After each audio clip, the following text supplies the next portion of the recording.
Ya estamos de retorno y acá es súper opcional para los invitados ponerse o no ponerse los audífonos. Siempre nos preguntan, ¿me lo pongan? Y yo digo, no, como quieran, yo tengo que escuchar porque aquí oigo voces de la gente que está en la cabina, pero los invitados pueden estar tranquilos. Estamos con Felipe Osorio, quien es académico acá de la Facultad de Ciencias Jurídicas del UNIAC y entre muchas otras cosas está trabajando con el apoyo de Wikimedia Chile y el Fondo para los Derechos Digitales en un estudio amplio que presentó el 2026 sobre prácticas y políticas de acceso al patrimonio digital en museos públicos, que tiene harto que ver con lo que estábamos comentando fuera de micrófono, que tiene que ver con lo que hablábamos con Bárbara Negrón la última vez, con esta idea de una plataforma que haga accesible los contenidos del teatro o de la danza a público que está en regiones, y uno dice, ya, pero no es lo mismo. Claro. Y también ver una obra. Han hecho mucho, en pandemia se hizo muchísimo, que los museos hicieron tours digitales y pusieron a disposición la obra, que sirve pero no es lo mismo. Claro. Entonces, quería preguntarte, Felipe, para partir por el estado de los derechos de autor en lo digital y en particularmente en los museos. ¿Qué pasa hoy día? Porque uno se imagina que es bastante nebuloso. Exacto. Bueno, primero, muchas gracias por la invitación. El estudio nace desde dos inquietudes principales. Una primera inquietud era la pregunta que tú me haces. ¿Cuál es el estado de derechos de autor, de gestión de derechos de autor por museos chilenos? Y lo que terminó dándole el puntapié inicial o por qué fue interesante financiar el estudio para el Fondo para los Derechos Digitales fue porque Chile lanzó a finales del 2024, principios del 2025, su Estrategia Nacional de Patrimonios Digitales. Y entonces una estrategia nacional sobre qué es lo que vamos a digitalizar. Y cómo lo vamos a compartir en tanto patrimonio cultural de Chile. Pero en ese caso estamos hablando, perdón que te interrumpa, para imaginarnos, de pinturas, esculturas, archivo.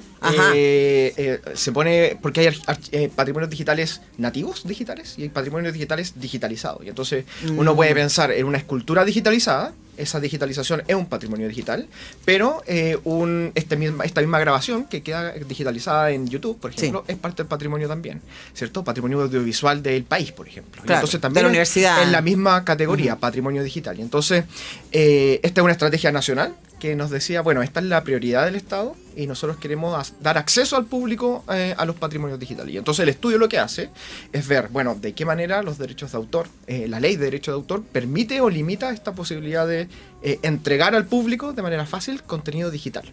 Y así partió, ¿cierto? Y lo que me fui encontrando en este estudio fue primero, esto fue solo centrado en museos públicos chilenos, no entramos en museos privados ni en otras instituciones, solo museos públicos, y lo que me encontré fue primero desconocimiento de la materia por parte de los funcionarios de los museos, que son finalmente quienes ponen a disposición el contenido al público. O sea, tipo, ¿usted sabe si esto que está poniendo en la página web tiene derechos de autor? Eso, incluso previo, usted sabe lo que son los derechos de autor y por qué son relevantes para su trabajo. Chuta, ya. Incluso a ese nivel. Y muchas veces o hay una concepción errada de lo que son los derechos de autor, que permiten y que no permiten. Para otros, sobre todo en museos regionales, ocurría mucho que, como trabajan con menos recursos, esta es una pregunta que está muy lejos de sus problemáticas. Su problemática es: necesito dinero para abrir el museo día a día. Bueno, ¿cómo comparto los archivos digitales? Es una pregunta que va mucho más abajo en la escala de necesidades, y están ocupando Instagram, Facebook, Sketchfab para compartir, sin siquiera preguntarse si es que las políticas nacionales de patrimonios digitales conversan con las políticas o términos de condiciones de esas plataformas. Y entonces vamos encontrando más problemas cuando se empiezan a compartir estos patrimonios. Sí, yo pensaría, Felipe, que un cierto sentido común instalado, que probablemente esté errado, es que, bueno, si el Estado adquirió una obra para uso público, no tiene que preocuparse por derechos de autor. Perfecto. Efectivamente, no es necesariamente así, porque... ese es como el sentido común con el que se puede funcionar, ¿no? Exacto, pero cuando uno, y acá esto es lo que a mí me gusta de mi disciplina, que es el derecho de autor, lo interesante es que lo que protege el derecho de autor es un bien intangible. No el bien tangible en el cual está soportada la obra. El clásico ejemplo que yo pongo en mis clases a los estudiantes, una escultura. La escultura, obviamente uno necesita la corporalidad de la escultura, ¿cierto? El mármol esculpido. Pero cuando yo compro esa escultura, yo lo que estoy comprando es el objeto. Ajá. No la obra. Y entonces yo, por ejemplo, Felipe Osorio, si tuviese la plata necesaria, podría comprar una escultura y decidir hacer una exposición de la escultura en una galería. Y yo en realidad, de lo único que soy dueño es de la cosa, no de los derechos. Y entonces yo estaría infringiendo derechos de propiedad intelectual del autor de esa escultura, si es que lo expongo. Si es que en ese contrato de compraventa no puse también que estoy comprando los derechos de propiedad intelectual. Ajá. Entonces, lo que me he encontrado en el estudio es también, me decían muchos museos, nosotros recibimos muchas donaciones. Bueno, ¿y qué dicen esas donaciones? No, es de palabra y viene la persona y entrega un archivo familiar. Bueno, usted se hizo dueño de la cosa, no de los derechos de propiedad intelectual, y está digitalizándolo, y eso es una reproducción, y eso requiere autorización, y después usted lo está poniendo en internet, es una comunicación al público, otra autorización, y no están esas autorizaciones, y entonces hay riesgos asociados a la digitalización, y luego a la puesta a disposición del público de ese contenido, y por desconocimiento. Y entonces es problemático la manera en que están operando algunos museos públicos chilenos, y eso genera una serie de problemas institucionales, ¿verdad? Porque los museos están atosigando al Departamento de Derechos Intelectuales, que es la institución estatal encargada de gestionar derechos de propiedad intelectual, con muchas preguntas de este tipo, y no tienen la capacidad para responderla. Entonces, finalmente la decisión está quedando en los funcionarios de los museos, que toman decisiones que pueden tener consecuencias jurídicas importantes sin tener el conocimiento necesario. Ahora, uno pensaría que también los donantes tampoco manejan tanto, exacto, ¿no? Entonces, se entrega la obra. Estoy pensando, yo conozco bien de cerca el caso de Cineteca Nacional, donde también muchos donantes entregan los archivos, o hay muchos archivos familiares. Se hizo cuando recién se creó la Cineteca, se hizo una campaña para que la gente dijera, bueno, yo tengo estos archivos de mis abuelos que firmaron en 8 milímetros y yo no lo, o sea, esto hay que conservarlo, no tengo cómo conservarlo. Entonces voy y se lo entrego a la Cineteca Nacional. Pero yo sé que en la mayoría de los casos el equipo de la Cineteca Nacional tiene que ir a pedir, de hecho nos pasó ahora que se hizo el traspaso de Cineteca Nacional desde la Fundación Centro Cultural La Moneda a el Servicio del Patrimonio. A mí me tocó estar bien cerca de ese proceso. Y claro, ese era uno de los grandes temas. Y ahora, ¿cómo pasamos los derechos de una fundación privada, Centro Cultural La Moneda, a el Estado? Aunque Cineteca Nacional desde su inicio debería haber sido parte del ministerio, porque eso estaba en la ley. O sea, están todos estos elementos, y luego, ¿qué entregó la gente cuando entregó los archivos? Exacto. Y esa pregunta que parecen muy de nicho, muy específica, en realidad pasa todos los días. Un caso similar que me tocó a mí asesorar directamente de otro museo, que en realidad no es un museo, es una iniciativa del Estado, que hacía lo mismo, recopilaban fotografías y relatos de familia, y las querían subir a internet, ¿cierto? Y entonces en mi asesoría mi primera pregunta fue la misma. ¿Cómo usted contrató con estas personas su imagen para, por ejemplo, mostrar las caras de estas personas? ¿Cómo usted verificó que lo que le estaban pasando, el donante era efectivamente el dueño? Quizás no lo era. Claro. Y entonces usted está gestionando derechos de propiedad intelectual que ya vienen con un vicio anterior, que es que quien lo donó no era el titular. Y entonces se generan más problemas. Pero ahí todavía. más es como, ¿y quién es el titular? Exacto. Y ese es todo el problema que ocurre con estos patrimonios, que muchas veces son fotografías de familiares. Y para la ley chilena, autor es quien toma la foto. Y para la ley chilena, el titular de los derechos, por regla general, es el autor. Y entonces, no necesariamente quien aparece en la foto es legalmente el dueño de la foto, ¿cierto? Ahora, hay una pregunta que me toca acerca también. ¿Qué pasa con el INAPI? Ya, ok. Porque también uno puede ir a inscribir el INAPI, X cantidad de cosas, sin ser el dueño de los derechos, ¿no? Más o menos. INAPI es un área del derecho completamente distinta. Sí. INAPI es propiedad industrial. Sí. Derechos de autor, estamos hablando de propiedad intelectual. Pero ojo, yo conozco casos muy cercanos en donde obras Ya, perfecto. o nombres Nombre sí. están inscritos en INAPI. Claro, el punto de INAPI es ellos registran marcas y patentes. ¿Okay? A diferencia del derecho de autor, las marcas y patentes requieren de un registro para existir. En el derecho de autor no se requiere registro alguno. Hay protección desde la creación de la obra, eso es lo que dice textualmente la ley. Entonces, pueden ocurrir casos, y no deberían ocurrir, en que INAPI registre cosas irregistrables, como por ejemplo obras de arte. Las obras de arte no se registran en INAPI, se registran de hecho en el Departamento de Derechos Intelectuales, que depende de otro ministerio incluso. Y entonces, nombres también se pueden registrar, siempre y cuando tengan cierta distintividad comercial. Y entonces en eso se distingue el derecho de autor de la propiedad industrial. Porque el derecho de autor, es lo que estamos hablando, es de creaciones intelectuales, artísticas, literarias y científicas.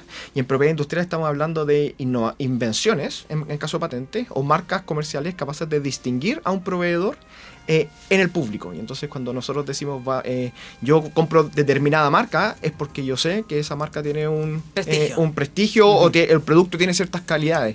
Cuestión que no ocurre con el derecho de autor. Cuando uno disfruta una obra de arte, simplemente la está disfrutando. Y uno puede asociar un autor a esa obra. Sí, si me gusta Van Gogh. Exacto, pero en principio Van Gogh no estaba pensando en términos industriales, como una aplicación industrial que permita replicación y una distinción en el mercado. La relación entre el autor y obra, inventor y patente es distinta. Sí, no, es que estoy pensando, tú sabes, en un caso que conozco muy bien y lo puedo blanquear porque esto es el dato real. El Museo Violeta Parra, que todavía presido, tuvo hace algunos años que, a decisión del Estado, entregar las obras de vuelta a Isabel Parra para que las obras estuvieran en la Universidad Católica. La obra con la que partió el museo, que era la colección en ese momento familiar de Ángel Parra y de Isabel Parra, los dos hijos vivos en ese momento cuando hace 10 años atrás se creó el museo. Y después Isabel solicitó que las obras le fueran devueltas porque el museo estaba quemado, porque ella ya no tenía una buena relación con la institución, etc. Y el Estado de Chile, el gobierno en ese momento, accedió a esto. Que yo no sabía, lo supe después. Se podría haber peleado porque Isabel, aunque es la hija, no es la única heredera de ese patrimonio. Y claro, hay varias cosas que la Fundación Violeta Parra, que es básicamente Isabel y sus hijas, tienen acreditado en el INAPI. Y nosotros, como Fundación Museo Violeta Parra, estábamos súper preocupados, tipo, ¿y vamos a poder seguir usando el nombre? ¿Y va a poder seguir poniendo la imagen de la Violeta, etcétera? Y el tema es que después me explicaron los mismos abogados de la Católica que para que se nos impidiera hacer eso, todos los herederos tendrían que haber estado de acuerdo en impedirnos. Y todos los herederos tendrían que haber estado de acuerdo en que las obras se fueran a la Universidad Católica. Pero ese grupo de herederos no conversa entre ellos. Entonces, una cosa y la otra cosa eran imposibles, de alguna manera, ¿no? Pero entonces también pensaba, bueno, pero entonces se puede objetar esa entrega, se puede objetar esa inscripción, porque no está siguiendo la pauta real de que esto, ¿cómo se llama cuando alguien se muere y es como la herencia? Los sucesores, los del... No, hay otra cosa, que es como tú dejas cómo se va a dividir todo, porque no es la herencia. El testamento. Bueno, no importa. ¿Tampoco? Bueno. Se me da tiene otro nombre más sofisticado. Pero lo interesante es que todas estas cosas sucedieron sin que los involucrados directos supieran exactamente los detalles, ¿no? A mí me tuvo que precar mi contraparte, en ese caso, el abogado de la Católica, diciendo, no te preocupes.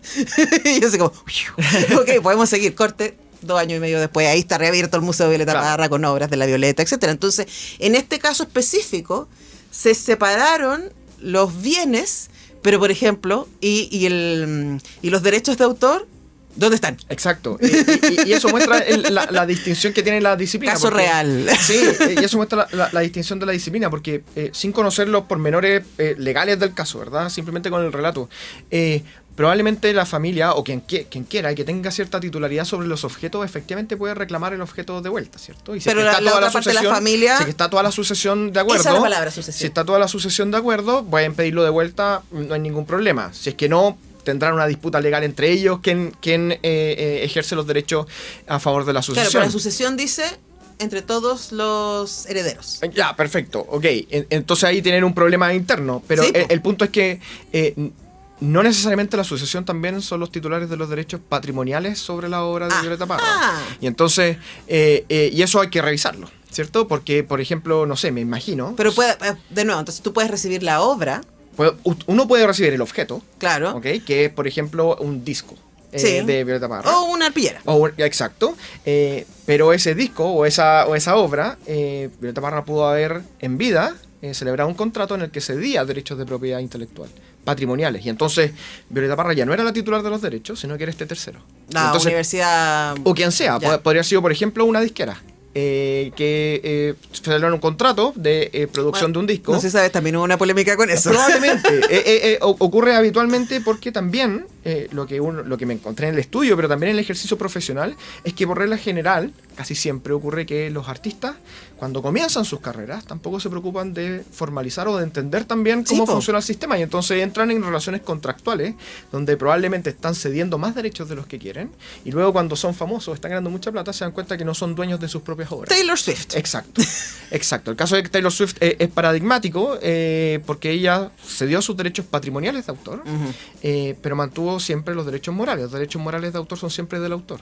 Y lo que ocurre es que se hace muy famosa, multimillonaria, y quiere seguir explotando sus primeros discos. Y la disquera dice, no, son míos. Y su solución, que una solución de un muy buen abogado, fue decir, bueno, regrabemos las canciones. Sí, las canciones son tuyas. Exacto. Los discos no. La obra, que es la obra literaria y la obra musical, la partitura y la letra, eran de ella, porque ella tiene derechos morales sobre ella. Lo que ella cedió eran los derechos patrimoniales sobre la grabación. Claro. Y entonces, yo no uso la grabación, porque ese es tu derecho, pero tengo todavía mis derechos sobre la obra musical y la obra literaria, y puedo regrabarlo, ¿verdad? Y no estoy infringiendo ningún derecho. Por eso siempre es importante, cuestión que era relevante en el estudio también, entender primero la distinción entre el objeto y la obra, no son iguales para el derecho, y distinción entre derechos patrimoniales y derechos morales. Y entonces lo que nos interesa en estos análisis son quién es el titular de ambos derechos. Derechos morales siempre va a ser el autor, pero derechos patrimoniales no. Y de hecho se pueden dar casos interesantes en los que el autor de una obra puede infringir derechos de propiedad intelectual sobre su propia obra, en caso de que él no sea o ella no sea titular del derecho. Pero hay muchísimas cosas involucradas. O sea, estoy pensando, Taylor Swift claramente no lo sabía, y si Taylor no lo sabía, porque cualquiera podría saberlo. Y a propósito del caso de Violeta Parra, estoy pensando también en lo que tiene que tu estudio respecto a los museos, ¿no? Uno podría pensar, y tú por supuesto nos vas a corregir acá, que los derechos de autor igual son unas, no sé si la palabra es ciencia, un ámbito relativamente nuevo en el derecho.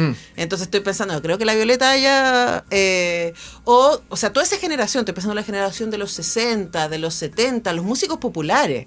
Entonces, por ejemplo, ahora en el Museo Violeta Parra tenemos un convenio con la Fundación de Margot Loyola. ¿Quién es dueño de qué? Claro. O, por ejemplo, la Fundación Margot Loyola tiene cosas que hizo la Violeta con Margot, o donde colaboraron, etcétera, y es como, ¿quién es dueño de eso? Claro. ¿No? Y estoy pensando especialmente en los músicos populares, en los músicos de folclore, ¿no? Que están más fuera de la industria, quizás. Entonces probablemente ahí hay muchísimo menos incluso manejo de esta información, o de canciones que se hicieron hace 60 años. Sí, yo haría la distinción entre qué tan antigua es la disciplina a qué tan nuevo es el conocimiento acerca de la disciplina en Chile. Ya, cuéntanos. Porque, por ejemplo, si nos vamos a la historia de la disciplina, a la historia del área de la propiedad intelectual, nosotros tenemos registros de derechos o privilegios que recaen sobre obras desde la colonia. ¿Verdad? La corona española censaba los textos que venían a América y daba un privilegio. Decía, este autor está autorizado para poder distribuir su obra en América, ¿cierto? Y eso ya se entiende que es un proto derecho de autor, ¿ok? Y la primera ley de propiedad intelectual moderna que distingue entre el autor, da un término o un plazo de protección, etcétera, es de 1709, 1710, que es el Estatuto de la Reina Ana en el Reino Unido. Esa es la primera... o sea, tiene su cantidad de años. Son siglos de desarrollo. Y entonces, y en Chile, el primer reconocimiento formal de la propiedad intelectual a nivel constitucional fue en 1833, con la Constitución del 33. Nuestra ley es de la década de los 70. La última con reforma del 2010, y entonces yo diría que en las últimas décadas, probablemente desde los 90, el tema se volvió más sexy, podríamos decir, porque por tecnologías digitales e internet, ¿verdad? Claro. Ahora ya no es necesario que nosotros vayamos necesariamente, uno lo hace igual, pero ir a la biblioteca para ver el libro o fotocopiar el capítulo que uno necesita, ¿cierto? Ahora uno lo encuentra en internet, y entonces uno puede estar infringiendo derechos de propiedad intelectual de un autor en Holanda, desde Chile, con un servidor en Estados Unidos, y entonces los problemas que surgen son más interesantes desde el punto de vista del derecho, y para los creadores hay mayor fuente de pérdida de explotación económica y fuente de vulneración de derechos. Claro, y además, ¿contra quién vas? Exacto, y entonces la disciplina empezó a agarrar más atención, producto de estas nuevas tecnologías digitales que permitieron copias mucho más fáciles, a costo prácticamente cero, y entonces había que pensar en formas de proteger las creaciones que permitieran, por una parte, a los autores y titulares de derecho explotar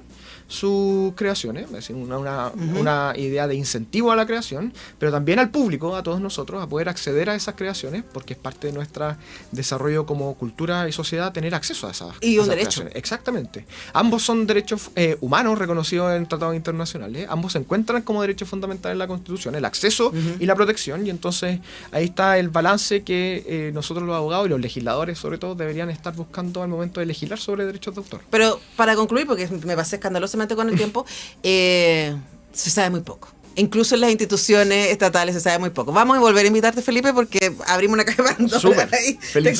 Tengo muchas historias que contar. Uno que hace además gestión cultural. Incluso uno, porque tampoco hay formación respecto a eso, ¿no? Hay un magisterio en la Chile ahora, etcétera, pero la mayoría de la gente que hacemos gestión cultural aprendimos en el hacer. Y nos vamos encontrando con estas cosas después. Pero bueno, gracias, Felipe, por venir. Felipe Osorio, académico de la Facultad de Ciencias Jurídicas de UNIA, que es investigador en el estudio Prácticas y Políticas de Acceso al Patrimonio Digital en museos públicos chilenos. ¿Esto está disponible en alguna parte? Está disponible en las ¿Con derechos liberados? Con derechos liberados, sí, completamente libre, se puede reproducir sin ningún problema. Está disponible en plataformas de Wikimedia, la Wikipedia, porque ellos patrocinaron, y se encuentra también disponible en Zenodo, que es una plataforma que permite publicar obras académicas completamente libres. Buscan el título y les va a aparecer de inmediato. Perfecto, ya, entonces ahí te dan la información. Felipe, te vamos a invitar nuevamente, vamos a seguir conversando. Muchas gracias. A ustedes. Nosotros vamos a la pausa y al regreso vamos a estar hablando de artes visuales. Ya volvemos.